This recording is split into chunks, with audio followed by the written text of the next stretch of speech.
Welcome to India. Welcome to Bengal, the 14th largest state of India. Let us take you today on a historical journey of Bengal.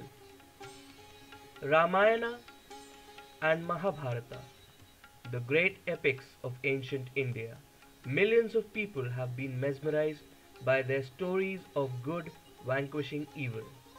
The symbols of these epics are still visible in our arts, crafts, and religion. Mahabharata, which was estimated to have been fought 600 years before Christ, talks about the land of Anga, once a part of the mighty Kuru Empire.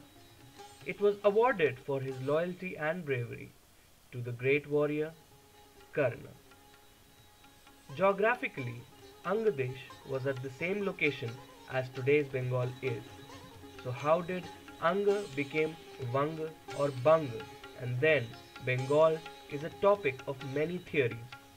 However, Bengal is said to be derived from the Austric word Bong, which means the sun, and Karna was said to be the sun god's offspring. So this theory may hold merit. The last centuries before the birth of Christ, India was mostly ruled by the Mauryan Empire. After the fall of the Mauryas, Bengal saw the rise and fall of many empires, notably the Palas, the Chandas, and the Senas. In this millennia, Bengal became one of the most prominent seaports for trade with the Far East.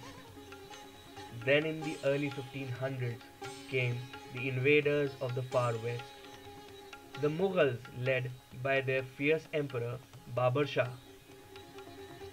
After the first battle of Panipat in 1526, Babur was proclaimed the Emperor of India.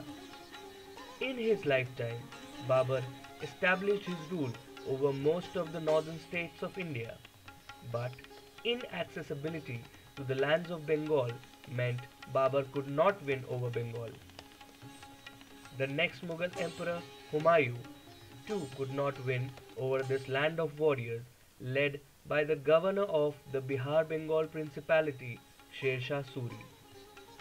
Only after the death of Sher Shah Suri did Bengal finally become a part of Mughal India under Akbar. Under the Mughal rule, Bengal was governed by the Nawabs, the last of whom was Sirajud-Dowla. The imprints of Mughal dynasty can be still seen in the architecture of that era, most notably the Lal Bagh Fort, the Shat Gumbaz Masjid, and the Shat Masjid of Bangladesh. In the early 1600s, the British first came to India in Emperor Jahangir's court and sought permission to set up factories and trade routes with Europe. In 1650, trade license for Bengal was granted, and in 1651, the first English factory was set up on the banks of Hooghly. In 1690, another factory was set up and later fortified as Fort William. This would later give rise to the magnificent city of Calcutta or Kolkata. The English rapidly traded and acquired the rich and fertile lands surrounding Hooghly and finally bought Calcutta in 1698. By the early 1700s, the British East India Company was setting its sights on the whole of India, and the first step of that dream was taken by a young erstwhile company clerk, Robert Clive. On June 23, 1757, the forces of East India Company under Robert Clive overcame the forces of Sirajud-Dowla, the Nawab of Bengal, giving the British their first military success in India. This paved the way for Company Raj in India. In the following decades, the British ran over most of India. In 1765, the Bengal Presidency was administratively established. At its peak, it included the present states of Himachal Pradesh, Punjab, Delhi, Haryana, Uttar Pradesh, Madhya Pradesh, Bihar, Bengal, Assam, Northeast, and the present countries of Bangladesh, Myanmar, and Singapore. After the First War of Revolution in 1857, India officially went under the rule of the British throne under Queen Victoria. This ushered the modern era in Bengal, with the city of Calcutta being rebuilt with civic planning and piped water. The intellectual society of Bengal was the target of the British to spread the propaganda of English education, resulting in a spurt of colleges and academics. The first newspaper of India was also published in Bengal in this era. But what was planned to be the British's secret weapon turned out to be a tool for India's transformation. Educated Bengali youth ushered in an era of social change now termed as the Bengal Renaissance or Indian Renaissance. Swami Vivekananda, Raja Ram Mohan Roy, Rabindranath Tagore, Ishwar Chandra Vidyasagar, Sir Ashutosh Mukherjee, and Sri Aurobindo became the voice of the Indian society that wanted to break free from years of social dogma. At the same time, another fire was burning in the hearts of millions of Indians, the fire of independence. যদি তোর ডাক শুনে কেউ না আসে তবে একলা চলো রে যদি তোর ডাক শুনে কেউ না আসে When an 18-year-old boy, Khudiram Bose, martyred himself for the nation, entire Bengal plunged into the freedom struggle. Over the period of the next 30 years, Bengal gave many of her sons for the nation. Netaji Subhash Chandra Bose, Bagha Jyotin, Master Shurjo Sen, যদি তোর Rash Bihari Bose, and countless others gave their lives for their country. On the midnight of 14th and 15th August 1947, India finally became a free country. But sadly, Bengal was partitioned into two halves, the predominantly Hindu West Bengal and the predominantly Muslim East Bengal, which later became Bangladesh. Post-partition Bengal still had a lot of British influence, as can be seen in these old images of Kolkata. However, that did not deter Kolkata or Bengal from producing geniuses in every field. To the field of science, we gave Jagdish Chandra Bose, Meghnad Saha, and Satyendranath Bose, the man after whom the Higgs boson particle is named. To literature, we gave Bankim Chandra Chatterjee, who created the first nationalist song of India, Vande Mataram. Sharat Chandra Chatterjee and Tarashankar Bandyopadhyay. To cinema, we gave India's first Academy Award winner, Satyajit Ray,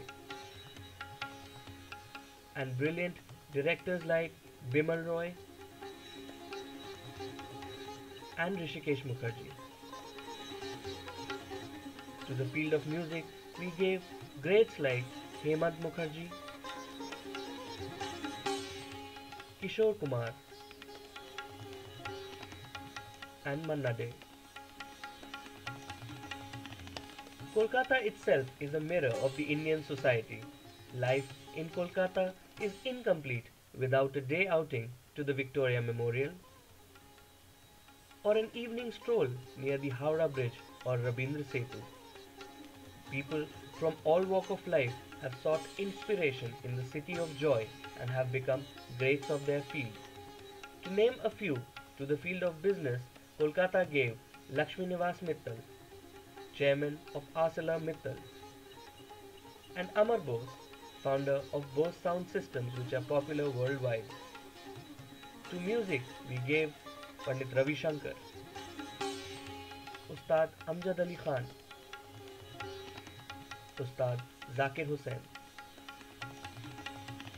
and Pandit Niladri Kumar. To the field of beauty, Bengal gave India's first Miss Universe in the year 1994 in Sushmita Sen. The contribution to literature has always been there from Bengal or Kolkata, the latest being Arundhati Roy with her Booker Prize and Jhumpa Lahiri with her Pulitzer Prize. Three of the five Nobel laureates of India, Rabindranath Tagore in literature, Mother Teresa for peace, Amartya Sen for economics, call Kolkata their home. The fourth, Sir C.V. Raman, was a prodigy of Calcutta University and Sir Ashutosh Mukherjee. The city, famous for its passion for football, gave the game of cricket one of its most loved and successful captains, Sourav Ganguly. The captain who stood on the balcony of the Mecca of cricket to announce the arrival of Team India on the world stage.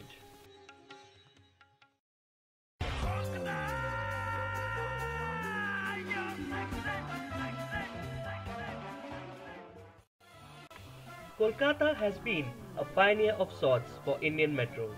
India's first underground metro was inaugurated here in 1984. In the past decades, Kolkata has been growing into an IT hub and a city of global standards. A city with its eye on the future, but its feet firmly on the ground of its culture of art, music, dance, and food.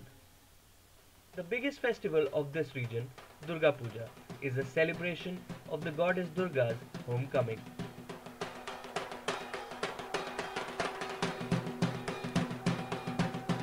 Millions of Bengalis wait feverishly for the autumn to welcome their mother.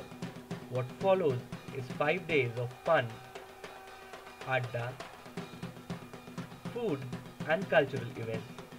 It brings the Bengali out of every person living and working in Kolkata, and everyone sheds a tear or two as the Divine Mother returns to her heavenly abode.